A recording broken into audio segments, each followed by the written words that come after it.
안녕하십니까, 묵조교입니다. 우리는 9급 공무원 물리를 함께 풀고 있죠. 지난 시간에 이어서 그 다음 문제를 풀어보도록 하겠습니다. 자, 14번입니다. 그림과 같이 정사각형 도선이 균일한 자기장에 가만히 놓여 있습니다. 자기장의 방향은 정사각형 도선의 면에 수직으로 들어가는 방향인데요. 정지해 있던 정사각형 도선을 V의 속력으로 움직이는 순간 도선에 생기는 유도 기전력에 대한 설명으로 옳은 것을 보기에서 모두 고른 것은 이라고 되어 있죠. 자, 유도 기전력 구하는 공식 아세요? 유도 기전력 V는 마이너스 델타 T분의 델타 파이로 정의가 되죠. 여기서 델타 파이는 자기 선속의 변화량, 그러니까 파이는 자기 선속이 되겠죠. 유도 기전력은 시간 변화에 따른 자기 선속의 변화량이기 때문에 자기 선속 파이를 어떻게 구하냐면요.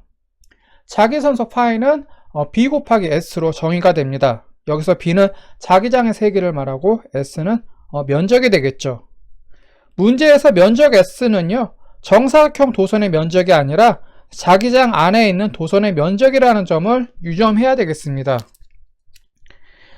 이 면적의 변화에 따라서 자기 선속이 변하고 이어서 유도 기전력이 발생한다는 것을 이제 알아둘 필요가 있겠죠.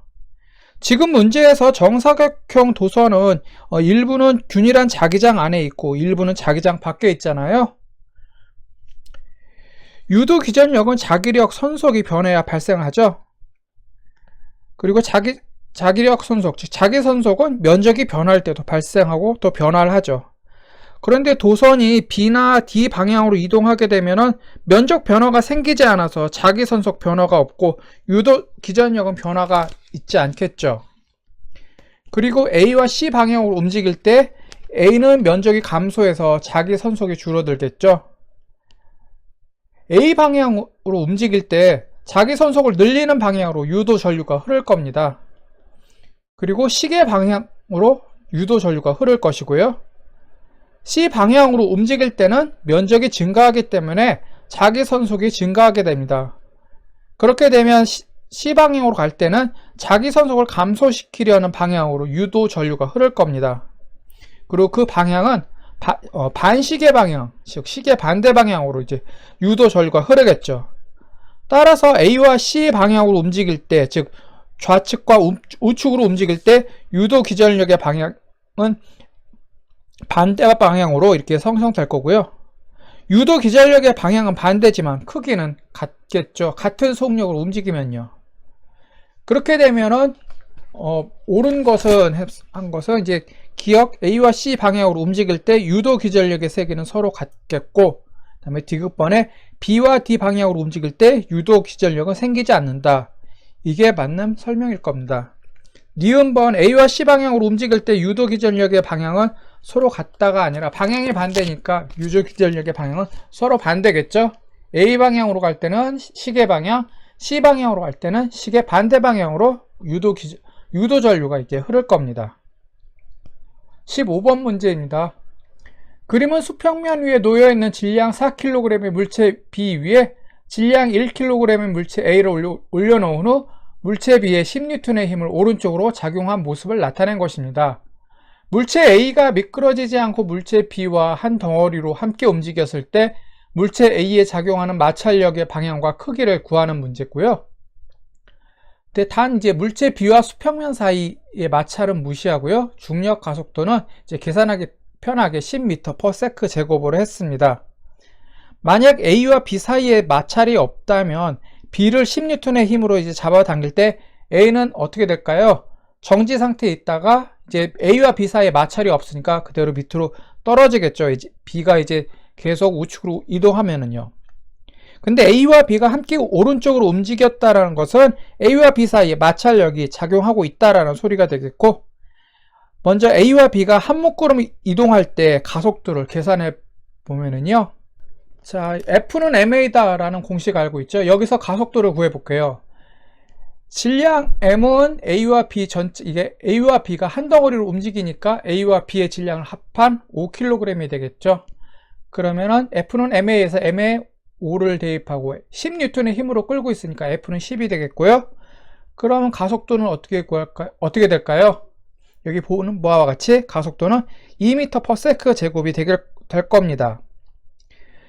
물체 A에도 이 가속도가 작용하고 있고요. 가속도가 2m/s 제곱일 때 A, B 사이의 마찰력이 어떻게 되냐면, 마찰력 F는 역시 F는 ma인데요. A라는 물체에 이제 작용하는 마찰력을 계산하는 거니까 질량은 이번에는 1kg만 이제 사용하면 되겠습니다. 즉 A의 질량 1kg이 되겠고, 가속도는 2m/s 제곱이 되겠죠. 그럼 마찰력은 2N이 됩니다. 마찰력이 없다면 A는 정지 상태를 유지하다가 이제 B가 이제 오른쪽으로 이동하면은, 다 이동하고 나면 이제 바닥으로 떨어졌을 텐데, 오른쪽으로 이동하고 있으니까 마찰력은 오른쪽으로 작용하겠죠. 만약에 마찰력이 작용하지 않는다면은 이제 A는, B의 입장에서 봤을 때 A는 이제 왼쪽으로 가게 되는, 움직일 텐데, 이게 함께 가고 있다라는 소리는 A의 마찰력이 오른쪽으로 작용하고 있다라는 소리가 될 겁니다. 그럼 마찰력의 크기는 2N이 되겠고요. 마찰력의 방향은 오른쪽이 되겠습니다. 이 문제 같은 경우는 이제 가속도나 뭐 힘, 마찰력의 크기를 구하는 것은 그렇게 어렵지 않은데, 그 방향 구하는 문제가 좀 헷갈리게 그렇게 나와 있습니다. 그래서 마찰력 방향 구하는 거, 이거 잘 생각해서 문제를 풀어보시면 되겠습니다. 그럼 답은 이제 마찰력의 방향은 오른쪽이 되겠고, 그 크기는 2N이 되겠죠. 다음 문제 보겠습니다. 16번. 다음 A, B는 수소의 핵융합과 우라늄의 핵분열 과정을 나타낸 핵반응식입니다. 기억의 중성자 수와 니은에 해당하는 입자로 옳은 것은 이렇게 나와 있고요. 이 보기에 1, 2, 3, 4번 중에 니은 보면은 1번은 H, 2번, 3번은 N, 4번은 2로 나와 있는데요. H는 수소 원자를 말하죠. 그 다음에 2번, 3번의 N은 중성자고요. 4번의 2는 전자를 말합니다. 자, 여기서 그러면은 A 같은 경우는 수소의 핵 융합 반응이고, B는 우라늄의 핵 분열 반응인데요. 여기서 이제 기억과 니은에 들어갈 적절한 답을 고르는 문제입니다. 먼저 B에 있는 핵 분열 과정부터 볼게요. 여기 핵 분열 과정을 보면은 우라늄 235가 니은과 결합해서 우라늄 236으로 바뀌었죠. 우라늄의 질량수가 235에서 236으로 1이 늘었습니다. 질량수가 변화하려면 어떻게 해야 돼요? 양성자 수가 변화하거나 중성자 수가 변해야 되겠죠. 그런데 양성자 수가 달라지면 원소 자체가 달라지기 때문에 달라지고 또 원자 번호도 바뀌게 됩니다. 그럼 우라늄 235가 우라늄 236으로 변하는 데는 중성자가 이제 변화했다라는 것이고, 중성자 한 개가 추가됐다라는 것을 알 수가 있는 거죠. 핵 분열 반응을 하면요, 반응 후에 질량이 약간 줄어들거든요. 이것을 질량 결손이라고 합니다. 이제 줄어든 질량은 어디로 갔냐 하면은 에너지로 이렇게 다 바뀌거든요. 근데 그 에너지는 어떻게 구하냐면은, 이제 여러분들이 잘 알고 있는 공식이 있어요. E는 MC 제곱이다. 여기 있죠.